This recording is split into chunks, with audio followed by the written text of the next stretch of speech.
Good kitten internet. Good to see a lot of good kitten because he's going to orbit my face. I had intended to do my label series video today. I can't. My emotional energy levels started the day at 0 and have gotten lower. Just no, that's going to be pushed off until the weekend. Instead, I'm going to not talk to you about something depressing. I am going to once more talk about my role-playing characters because captive audience. So, the last time I had a video like this, I talked to you about 2 of my characters. Why am I blanking on character names? One moment. So yeah, I just had to look up character names because I am that level of brain farty. 2 characters of mine. The first being Camino Lakeshore. That was my Kitty Bard. Tabaxi, there we go, that's the race name. Tabaxi Bard. Or Tabaxi Rogue that was kind of Bard-like. That was Tabaxi Mastermind, specifically. And Endil Corbin, my very strange Aasimar Warlock. I'm not playing either of those characters right now. So the campaign that Endil is a part of is on hiatus. It reached an ending point. I guess the best way of describing it is the chapter is ended. So Endil is now a level 8 or 9 Warlock. My DM for that one is not running games at the moment, and we've switched over. So instead, I am running a character by the name of Mlezi. Mlezi is a very interesting character. Them, my first non-binary PC, they're a golem. So we're playing 5th Ed D&D. I haven't played anything but 5th Ed D&D in a long time now. 5th Ed D&D, and mechanically they're Warforged. So they work like So Warforged they come from the Eberron campaign setting. Warforged are essentially machines that were built for a war that was either never fought or fought a really long time ago. I don't know Eberron very well, but anyway, they're sapient machines. They're people. They, Cure Wounds works on them. They think, they act on their own. They're PC class, or PC race. Or PC ethnicity, I should say. I don't like using that term anymore. That's not what Mlezi is. Mlezi was a golem. Very, very, very, very undefined number of years, long time ago. We're talking tens of thousands. It may be 1/10 of thousand, but a very long time ago. And the reason why I haven't defined it, apologize for the shaky camera, my shoulder was hurting from Zone Kitty laying on it while I'm trying to keep this up. The reason why we haven't defined it is because my character doesn't actually remember. So they started out as a plain, ordinary clay golem, is what we had decided. Clay/stone golem. And they were built for a purpose that I don't know, both in or out of character.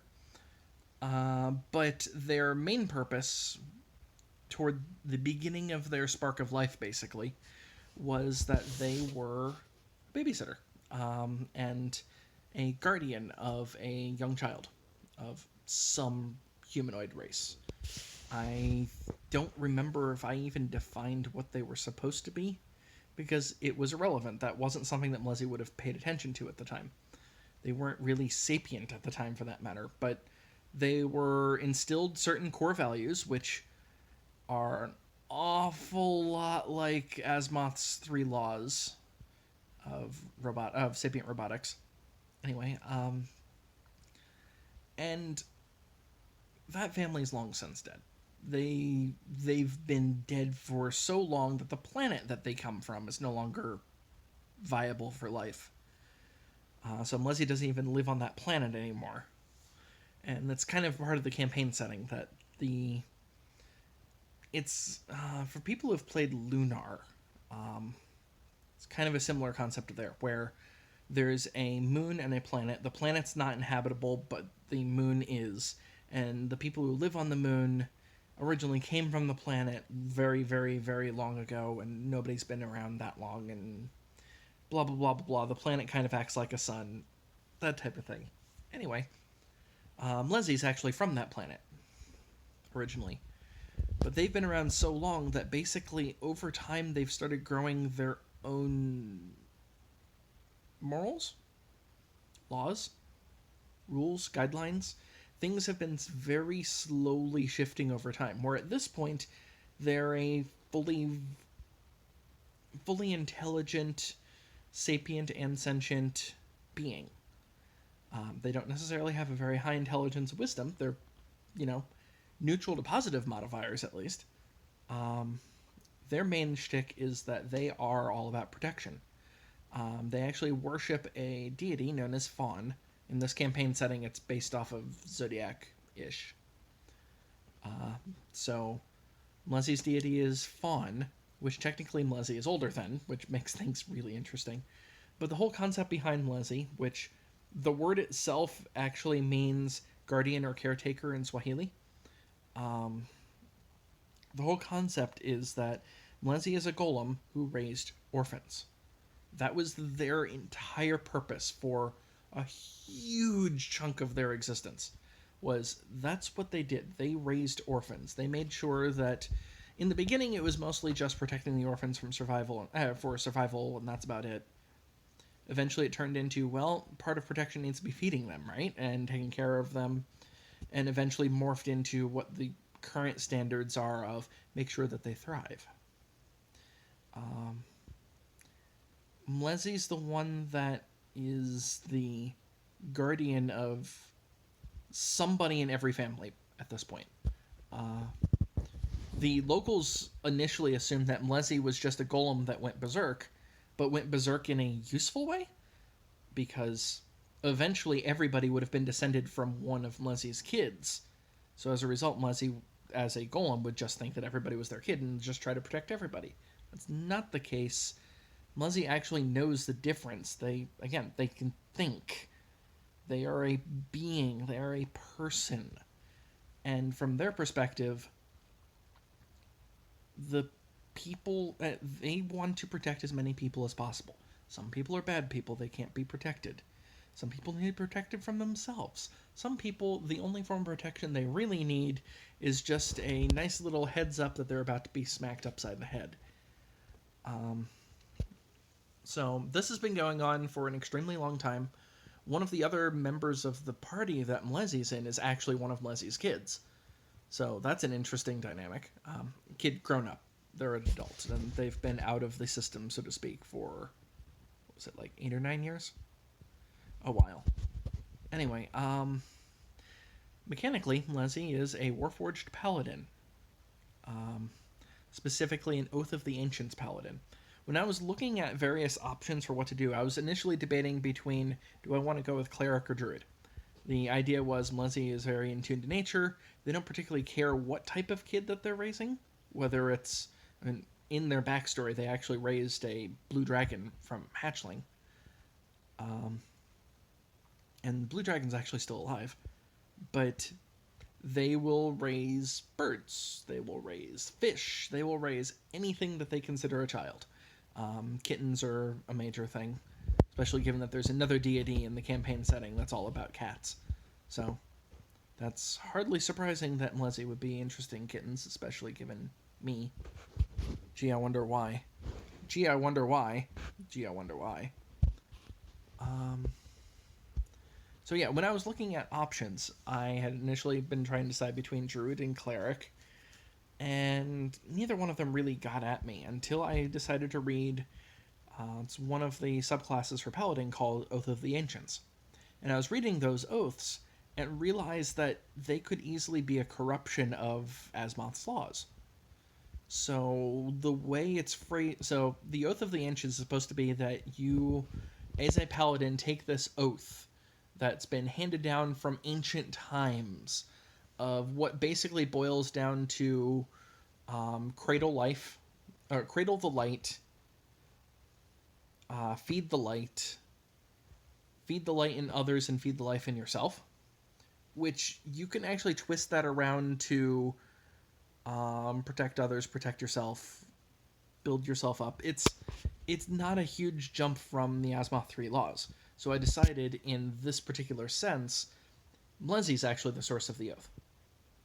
It's just that they're a paladin that's been around for so long that one of their kids is actually the one that founded the Order of Ancients that Mlezi's a part of. And yeah, anyway, Mlezi's basically immortal. In the live forever sense, not in the impossible to defeat sense. That's actually the role-playing character I was playing tonight. That would have been as of like 2 hours ago. So Mlezi's now level 5 paladin.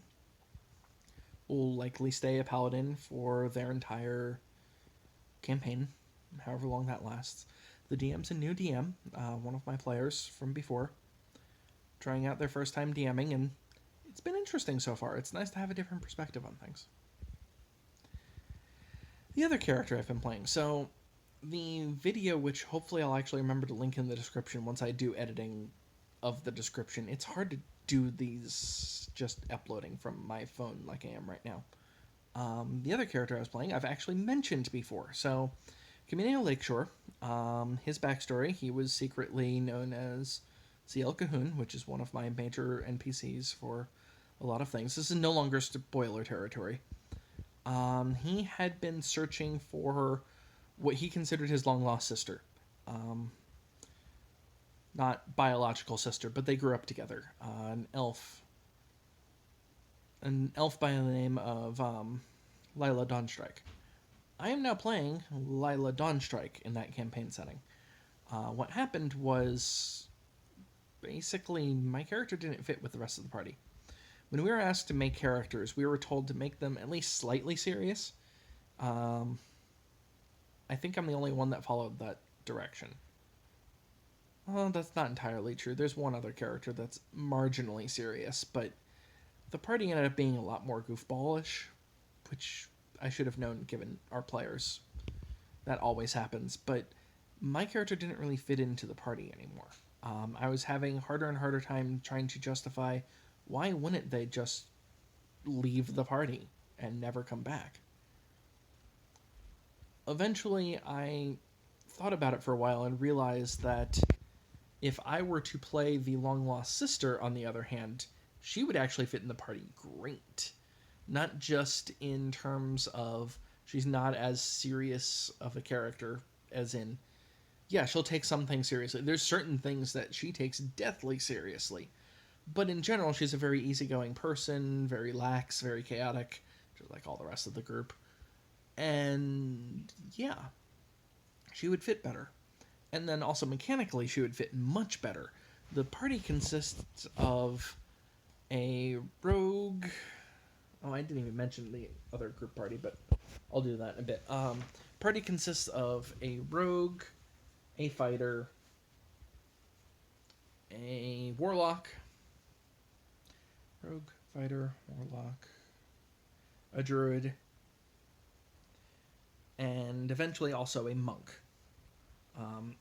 Ninja-style monk. So, basically another rogue, And having yet another rogue who's more bard-like than anything didn't exactly fit in very well. There's a lot of redundancy in power, especially since I didn't start taking bard levels on Cam until right at the end. And I was trying to go, well, bard levels do kind of make sense on the character, and maybe I can become more useful that way, because otherwise I have a lot of redundancy of abilities. Whereas for Lila's a wizard. Specifically, Lila's a blade singer. Blade singers are a bit on the overpowered side, actually. They're melee wizards, so my concept for Lila is to make a melee character who happens to be a wizard, because the rest of the party are mostly melee, but not arcane at all. I mean, the warlock is arcane. The warlock's also the only ranged character of the group. But a wizard would fit in really well with that. The group didn't really have, hey, look, could somebody identify this? Or, hey, look, we need this weird-ass spell for something. Lila, on the other hand, wouldn't start doing that. Lila started as what she was a military officer. She walked out of said military, but she was a military officer. So her abilities were all based off of combat, specifically melee combat, because Blade Singers are ludicrously overpowered in melee for this level. As time goes on, the Blade Singer abilities are less and less useful, but, well, she's a 5th edition character, and her normal AC is 24. To give you an idea, Mlezi, who is also a very high AC character, is a paladin wearing full plate, or not full plate, Mlezi's wearing one step off of full plate. Is that Splint Mail, I think it is? Anyway, one step off of full plate, but Warforged get a +1 AC. So it's effectively, Mlezi is basically wearing full plate and has 19 AC. This is a wizard with 5 more AC and not casting a spell on themselves to do it. This is normal, hey look, I know I'm entering combat, I used a bonus action AC. Oh boy, their AC is ludicrously awesome, and it gets higher because one of the spells that the spell that they cast the most is Shield. That adds another 5 AC. I guess base AC would not be 24 then. Base AC would be 23 or 22. I don't remember now. Anyway, it's basically, all that means is that if I were to get hit by something, I cast Shield and I'm no longer hit by it. Unless if they rolled a nat 20. And that character is kind of flitting in and out of combat constantly. Like, not caring that they're getting attacked because nothing hits them. Sure, their hit points are not the greatest. Because wizard. They're still a wizard after all. But also, they're a wizard. Their AC is that ludicrous, and they don't have to be in combat. They could be, 100 feet away casting Fireball on things. It doesn't really restrict them from doing that. So, I know there's a little bit of contention in the party over the fact that I have such a ludicrously high AC that it makes the fighter feel bad. But the fighter also does a lot more damage than my character, so I think it balances out. The party for Mlezi, I forgot to mention. So we have our inevitable rogue, because that player pretty much always plays rogues. This one is a arcane trickster, so more of a magey rogue. It's an interesting character so far. We have a bard. That player's playing a bard for the first time that I know of.